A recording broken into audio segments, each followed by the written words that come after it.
Rückt näher ans Feuer, meine kleinen Freunde, wärmt eure behaarten Zehen und lauscht einem alten Zwerg.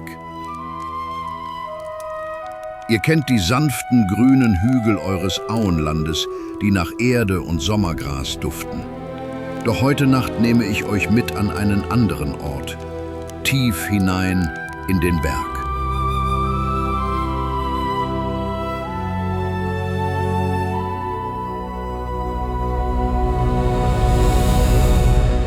Schließt die Augen. Könnt ihr es spüren? Die Hitze der Essen? Das stetige Pochen tief in der Brust? Dort, in Thorins Hallen, alt und weit, wo Glut und Amboss ewig bereitstehen, da schlägt das wahre Herz meines Volkes. Dort formen wir aus dem harten Stein funkelndes Gold und blitzenden Edelstein. Doch das Kostbarste, das dort geschmiedet wird, glänzt nicht im Licht. Es ist das Band der Treue. Dort lebt eine Sippe, stolz und kühn. Man nennt sie Durins Faust der Gerechten. Oder unter uns, die wir mit ihnen gelacht und geblutet haben, einfach nur die Fäuste.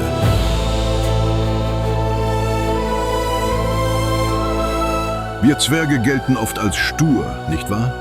Als hart und unnachgiebig wie das Gestein, durch das wir ziehen. Und ja, wenn die Dunkelheit nach unseren Heimen greift und die Fäuste in die Schlacht ziehen, dann mögen die Valar unseren Feinden gnädig sein, denn sie sind es nicht. Mit Axt und Schild marschieren sie in so starkem, gleichem Tritt, dass der Boden erbebt. Wenn der Feind wie ein tosender Sturm über sie hereinbricht, stehen sie fest wie ein Fels im Meer. Kein Windzug, kein Schrecken der Welt bewegt sie auch nur einen Zoll hin oder her. Aber das ist nicht der Grund, warum mein Herz schwer wird, wenn ich von ihnen spreche. Wisst ihr, was sie so besonders macht? In ihren Reihen gibt es keinen Neid. Die Freundschaft ist ihr allerhöchstes Gut. In ihren Herzen brennt eine Glut, die wärmer ist als jedes Herdfeuer in Wasserau. Und wenn man von dieser Glut spricht, darf man ihren Anführer nicht vergessen. Chryso Sturmschild. Ein Name, bei dem die Goblins in ihre tiefsten Höhlen kriechen. Oh ja, im Kampf ist er wahrhaft legendär. Ein tobender Sturm aus Zorn, der seine Sippe mit dem Mut eines Bären verteidigt. Doch lasst euch von der schweren Rüstung und der scharfen Axt nicht täuschen. Unter all dem kalten Metall schlägt ein bemerkenswert weiches Herz. Er kümmert sich um jeden einzelnen seiner Leute, als wären sie sein eigenes Blut, und hat stets ein offenes Ohr für die Sorgen der Seinen. Und er hat eine Vorliebe, die euch Hobbits vielleicht zum Lachen bringt. Ihr schätzt doch ein gutes, kühles Starkbier, nicht wahr? Nun, unser Chryso schwört auf sein mindestens ebenso legendäres Milchbier. Ja, ihr habt richtig gehört, wackelt nicht so mit den Ohren. Milchbier. Ein ganz eigenes, sonderbares Gebräu, das extra nur für ihn angefertigt wird. Es klingt komisch und bei Durins Bart, anfangs haben wir anderen Zwerge pikiert die Nasen gerümpft. Doch heute wird es von jedem in der Halle ohne ein einziges Spottwort akzeptiert.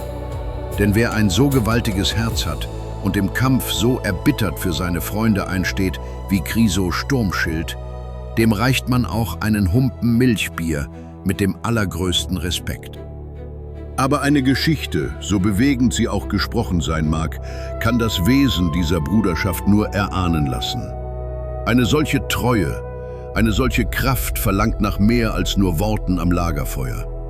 Sie verlangt nach einem Rhythmus, der so unerbittlich schlägt wie ein Zwergenhammer auf hartem Stein. Und so, meine Freunde, gibt es ein legendäres Lied über diese Sippe.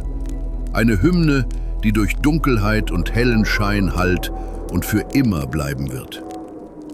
Lehnt euch nun zurück, schließt die Augen und öffnet eure Herzen. Lauscht dem Echo der Tiefe, denn dies ist ihr Gesang, der von Zwerg zu Zwerg getragen wird.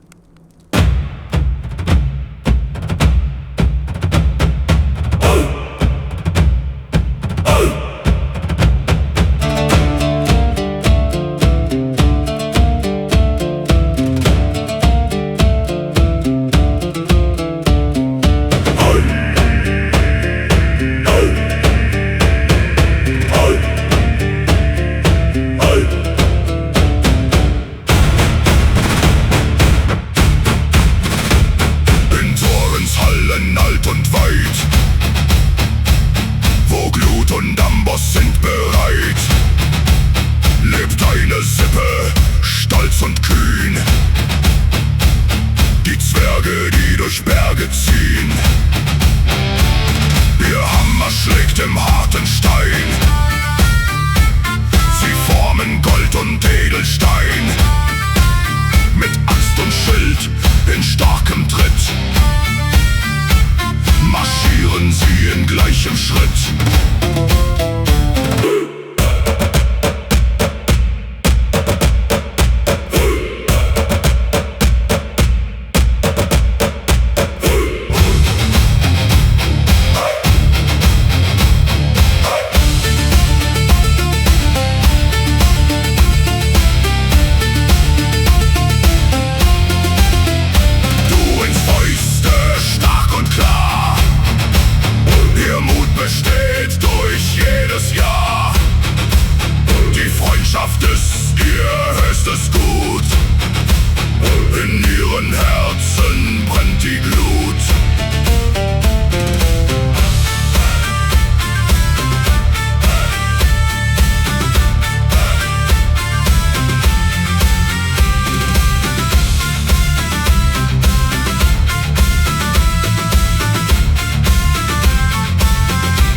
Im Meer.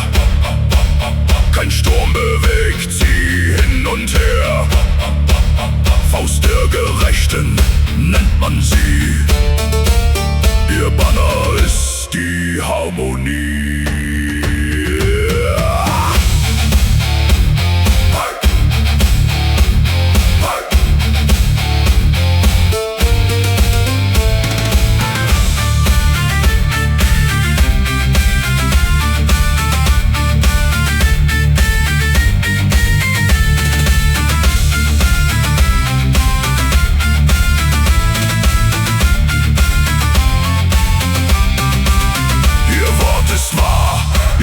Gerecht. Sie folgen stets dem alten Recht. Die stolze Sippe, ehrenhaft, hat Ruhm und Ansehen geschafft. Durch Dunkelheit und hellen Schein wird ihr Gesang für immer sein. So klingt ihr Lied von Zwerg zu Zwerg. Hört Dorins Faust im tiefen Berg.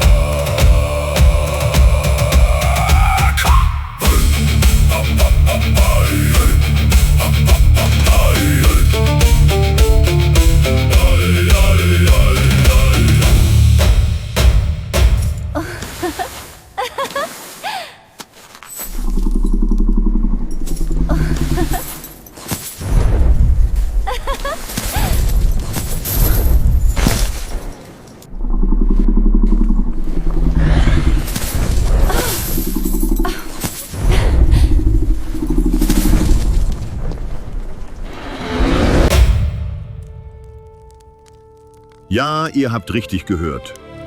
Lilidris, die elbische Meisterdiebin. Stets auf der Jagd nach glänzenden Goldlingen hat sie uns so manches Mal unbemerkt beraubt.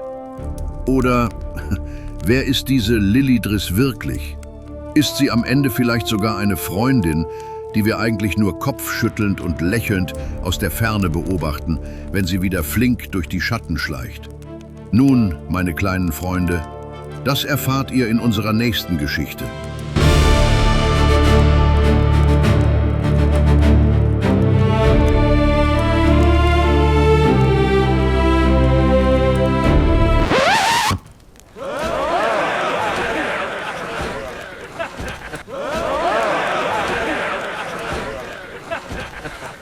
The meat looks truly magnificent tonight.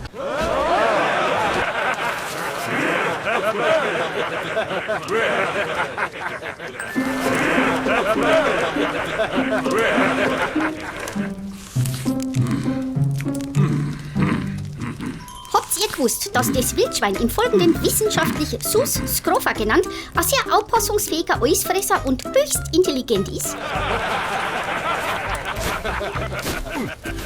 Die Gattung Sus entstand vermutlich bereits im mittleren Miozän. Als phylogenetischer Vorläufer kommt Propotamochoerus in Betracht. Sus diversifizierte sich in zahlreichen Arten. Im Pliozän traten neben dem kleinen Sus avernensis auch das deutlich größere Sus strozzi auf. Das heutige Sus scrofa ist erstmals im Verlauf des Altpleistozäns fassbar. Die ältesten Funde, die meist aus Zähnen und Knochenresten bestehen, lassen sich auf etwa 900.000 bis 850.000 Jahre datieren. Zu den natürlichen Feinde des Wildschweindals zählen hier Wolf und Braunbär. Da muss ich noch einmal ein paar Worte mit die Skolde reden, denke ich. Sowohl Luchsfuchs, Wildkatze als auch der Uhu schlagen außerdem gelegentlich Jungtiere. Offensichtlich messen wir nun den gemeinen Zwerg als größten Fressfeind des Wildschweindals hinzufügen, gell? Weil ihr da gerade so eifrig zuschlagt, mag ich gleich einmal was zu den Hauptkrankheiten vom Sus scrofa sagen. Wildschweine gelten als ständiges Erregerreservoir und als Hauptüberträger der klassischen Schweinepest auf Hausschweinbestände. Nebenbei sind Wildschweine die Wirte für Trichinen. Aus diesem Grund muss Wildschweinfleisch vor der Verwertung einer Trichinenuntersuchung unterzogen werden. Ich hoffe, das habt's berücksichtigt. Positive Befunde sind sehr selten. Die Untersuchung ist jedoch notwendig, da eine Erkrankung für Mensch und Zwerg im Extremfall tödlich enden kann. 15% der hier erlegten Wildschweine sind überdies Träger des Hepatitis-E-Virus. Inwieweit eine Übertragung auf einen Zwergel erfolgt, ist noch ungeklärt. Manche Wildschweine wurden auch schon als Träger des Tuberkulosebakteriums identifiziert. Bei durchgeführten Versuchen übertrugen Wildschweine ohne direkten Kontakt Ebola-Viren an Primaten, ohne dabei selbst tödlich zu erkranken. Primaten, das seid ihr. Nur zum besseren Verständnis, gell? Was wird jetzt das? Was wird jetzt das? Gewalt ist wohl keine Lösung, nicht, gell?